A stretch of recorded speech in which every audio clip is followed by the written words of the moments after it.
Hello students, आज हम पढ़ रहे हैं ड्यूअल नेचर ऑफ मैटर।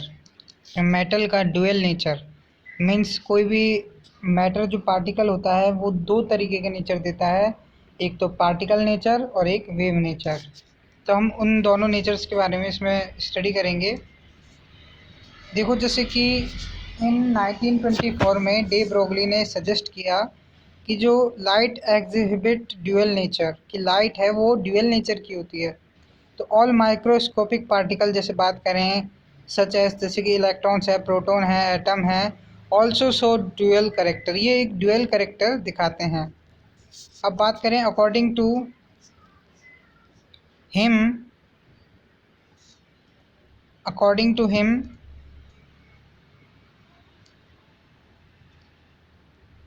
हम बात करें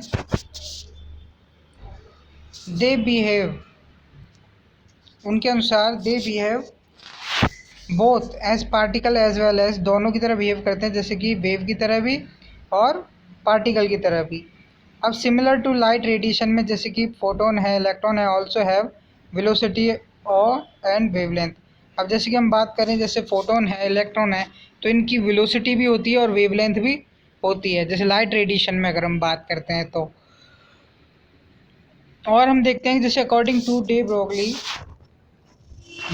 के according wavelength associated with particle of m means जो मास एम, जो वेवलेंथ है वो एक एम मास वाले, है ना, एम जो मास है उस वाले पार्टिकल से क्या हो जाती है, कनेक्टेड रहती हैं। And the velocity is v, और उनकी वेलोसिटी क्या रहती है, वी रहती है। विद द रिलेशन, तो उनकी मतलब एक तो वेवलेंथ और जो उनकी वेलोसिटी है और मास है उसमें क्या होता है, एक रिलेशन होता है। तो बात करें जो ड्यूअल नेचर जो बताया डे ब्रोगली ने, तो डे ब्रोगली ने हमें एक बात करें, एक क्वेश्चन दी थी, lambda equal to the H upon M v. अब एम वी को हम क्या कह सकते हैं, मतलब पी मीन्स संवेग, है ना, संवेग means momentum. Okay, P means यहाँ पे मोमेंटम है, वी वेलोसिटी है और एच यहाँ मास ऑफ द पार्टिकल्स है। तो उस तरीके से हम बात करें, जो फार्मूला जो उन्होंने डेरिवेट किया कि lambda equal to H upon M V या एच अपॉन पी, पी यहाँ पे क्या है, यहाँ पे मोमेंटम है, संवेग है। अब बात करें फिनोमिना ऑफ द डिफ्रैक्शन, कि जो डिफ्रैक्शन का जो फार्मूला है वो कैसे इसमें इन्होंने बताया। तो यहाँ देखो कि the phenomena of diffraction bye electrons, जो इलेक्ट्रॉन्स का जो फिनोमिना है diffraction, varies it's wave nature, वो उसकी वेव नेचर को बताता है। इलेक्ट्रॉन माइक्रोस्कोप वाज डिस्कवर्ड, जब इलेक्ट्रॉन माइक्रोस्कोप डिस्कवर किया गया, on the basis of this theory, इस थ्योरी पर, तो the mass of microscopic particles, जो माइक्रोस्कोपिक पार्टिकल का मास था, जैसे बात करें such as electron is very less, जैसे इलेक्ट्रॉन का बात करें तो वो क्या था, बहुत कम था। तो hence their wavelength is measured, और जब उनकी वेवलेंथ को मेज़र किया गया तो बाय द एक्सपेरिमेंटल मेथड, तो only where as the normal moving bodies have large masses. तो हम बात करें कि इस एक्सपेरिमेंटल मेथड से, तो कुछ जो नॉर्मल मूविंग बॉडीज थी उन्हीं का ही क्या था, मास ज़्यादा था। तो देयर फॉर देयर वेवलेंथ, अगर हम उनकी बात करें वेवलेंथ क्या थी, इज सो स्मॉल, मतलब जिनकी जो लार्ज बॉडी थी, जो मतलब वेव मास ज़्यादा था, तो उनकी क्या थी, वेवलेंथ कम थी। तो their wavelength is so small that do not show any wave character, तो उनमें क्या था, वेव करेक्टर नहीं था। अब इसके बाद अपना आता है एग्जाम्पल, अगर हम बात करें इसी जो इक्वेशन है उस पर डिपेंडेड, तो इस एग्जाम्पल को हम सॉल्व करते हैं। ऐसे छोटे छोटे एमसीक्यूज इसमें से पुटअप होते हैं, तो आपको उन सब एमसीक्यूज की जानकारी होनी चाहिए। जैसे कि यहाँ देखो एग्जाम्पल 2.8 में, what will be the wavelength, की वेवलेंथ क्या होगी, of A ball of mass, जिसकी बॉल है जिसका मास है 0.1 kg, है ना, 0.1 kg moving with the velocity of the 10 to the power, sorry 10 metre per second पे। तो डे ब्रोगली इक्वेशन के अकॉर्डिंग अपन को तो सीधे सिंपल कुछ भी नहीं करना है। तो मास और अगर उसने अपन को वेवलेंथ है और स्पीड दे रखा है, तो सीधा सिंपल हम करेंगे कि lambda equal to the H upon M V. H यहाँ पे हमारा कांस्टेंट है, प्लांक कांस्टेंट, तो एच की वैल्यू है 6.626 into 10 to the power minus 34 joule second, है ना। तो बात करें 6.626 into 10 to the power minus 34 joule second, तो ये वैल्यू तो कांस्टेंट थी, ये हमको पता होनी चाहिए।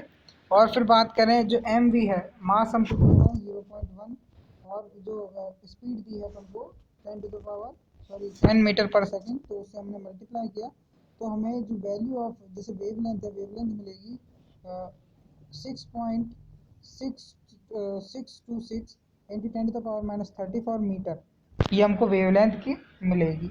ओके, तो अब नेक्स्ट क्वेश्चन देखते हैं कि एग्जांपल 2.9 में कि हमको दिया हुआ है, इसने क्या दिया है कि मास ऑफ इलेक्ट्रॉन, जो मास ऑफ इलेक्ट्रॉन है वो है 9.1, है ना। मास ऑफ इलेक्ट्रॉन है 9.1 into 10⁻, mass of electron is 9.1 into 10⁻³ kg।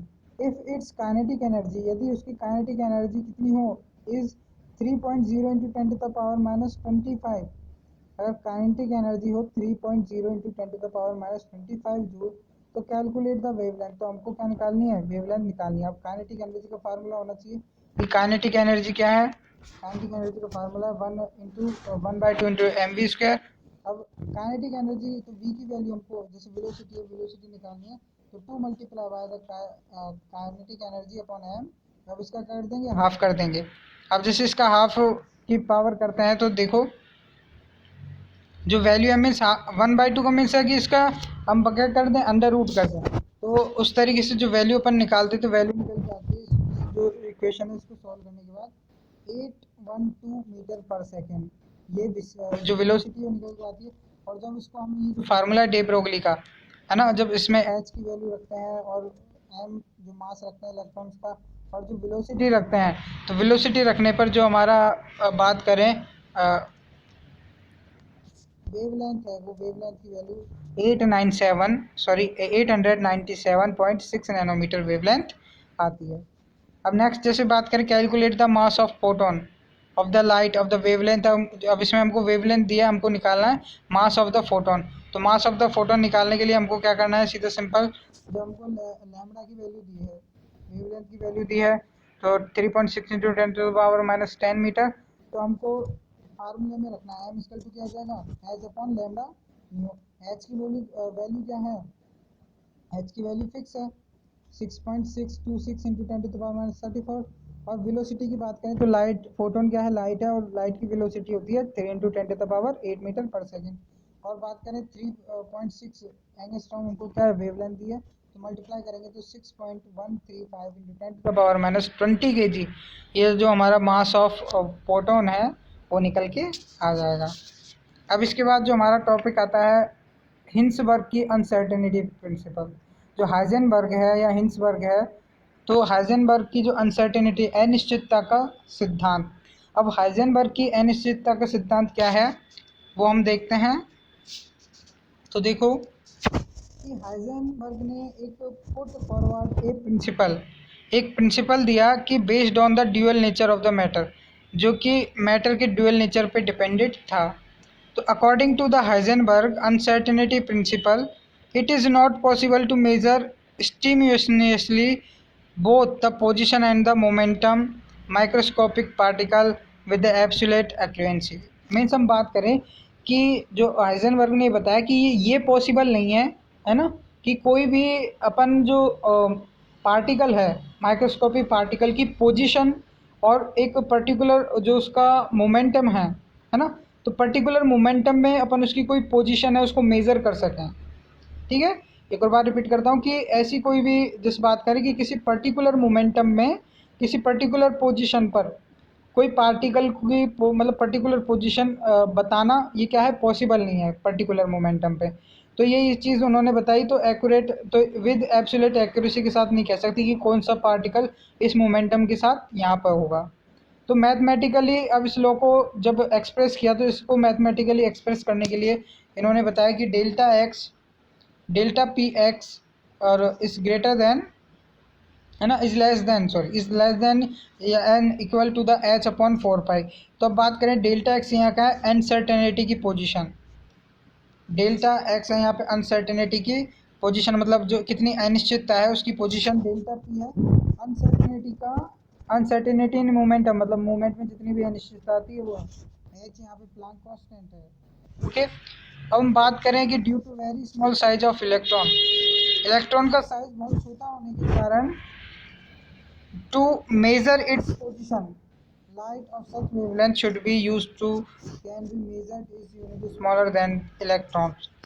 हम बात करें due to very small size of electron, ये जो इलेक्ट्रॉन का साइज छोटा होने के कारण to measure it position light of such wavelength, तो जो हम उसकी जो पोजीशन है लाइट ऑफ सच वेवलेंथ, उनकी वेवलेंथ निकालना, तो should be used which can be measured in the unit smaller than electron, तो जो यूनिट निकलेगी वो स्मॉलर देन इलेक्ट्रॉन, मतलब इलेक्ट्रॉन से क्या होगी, छोटी होगी। But the photon of the radiation smaller wavelength, जो फोटोन है वेवलेंथ के, है ना, photon of the radiation of smaller wavelength, उनकी क्या मिलेगी, स्मॉलर वेवलेंथ मिलेगी, हैव हायर मोमेंटम, जब उनका मोमेंटम क्या होगा, मोमेंटम और वेलोसिटी ज़्यादा होगी। तो due to this energy of photon of radiation क्या होती है, फोटोन ऑफ रेडिएशन इंक्रीज, तो इस जो एनर्जी है due to this energy photon of the radiation increase, जो बात कर रहे हैं रेडिएशन की, जो फोटोन है वो क्या होते हैं, इंक्रीज होते हैं। तो सच फोटोन ऑफ लाइट, जो लाइट के फोटोन है, व्हेन स्ट्राइक द इलेक्ट्रॉन, जब वो इलेक्ट्रॉन से टकराते हैं तो इलेक्ट्रॉन विल चार्ज, तो इलेक्ट्रॉन चार्ज हो जाते हैं, and the velocity of the energy of the electron consecutively its velocity can not be measure, तो जो बात करें जैसे वो टकराते हैं तो उनकी वेलोसिटी क्या हो जाती है, इंक्रीज हो जाती है, consequently its velocity can not be measure, और इतनी तेज़ हो जाती है कि हम उनकी वेलोसिटी को मेजर ही नहीं कर पाते हैं during this time of the interval, उस टाइम पीरियड में। तो बात करें इन दिस वे, मेन चीज़ अब यहाँ पे आती है कि इन दिस वे,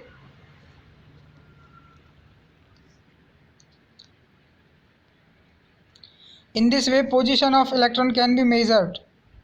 अब जो बात करें जो पोजिशन ऑफ इलेक्ट्रॉन है उसको मेजर तो कर सकते हैं, लेकिन बात करें electrons can be measured but after collision, उसको टकराने के पश्चात हम उसकी वेलोसिटी बता सकते हैं, जो इलेक्ट्रॉन की पोजीशन है वो बता सकते हैं।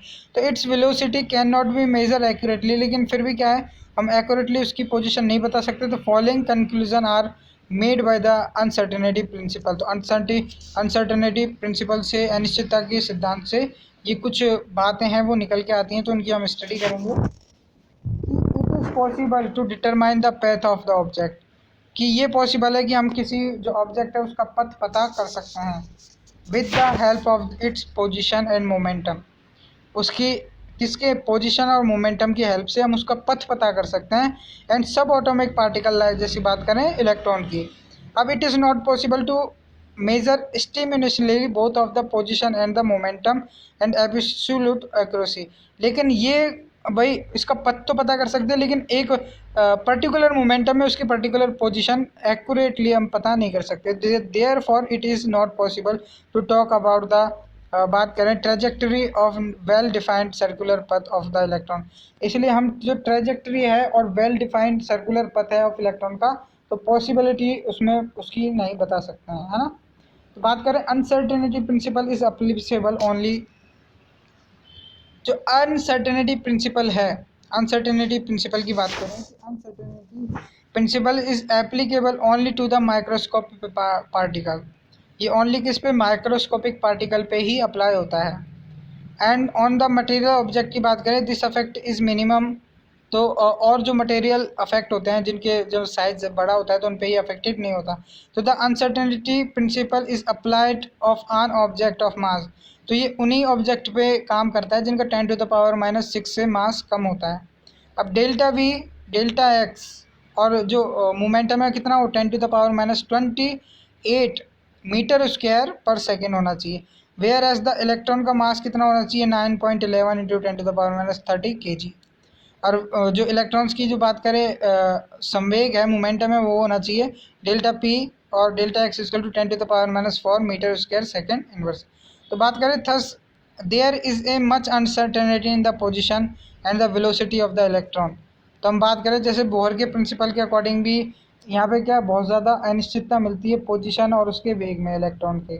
तो बोहर का बात करें जो प्रिंसिपल है that electron move in the circular orbital appear incorrect, तो बोहर ने जो बताया कि जो इलेक्ट्रॉन्स है वो मूव करते हैं एक सर्कुलर ऑर्बिटल में, तो अपेयर क्या हुआ, वो थोड़ा इनकरेक्ट इसमें गया। तो as compare to definite position and velocity, तो हम बात करें कि डेफिनेट पोजीशन और वेलोसिटी निकाल के the model of the probability can be explain, जो प्रोबेबिलिटी का जो मॉडल था उसको दिया गया as it explain and wave mechanics, और उसको वेव मैकेनिक्स से क्या है बताया भी गया।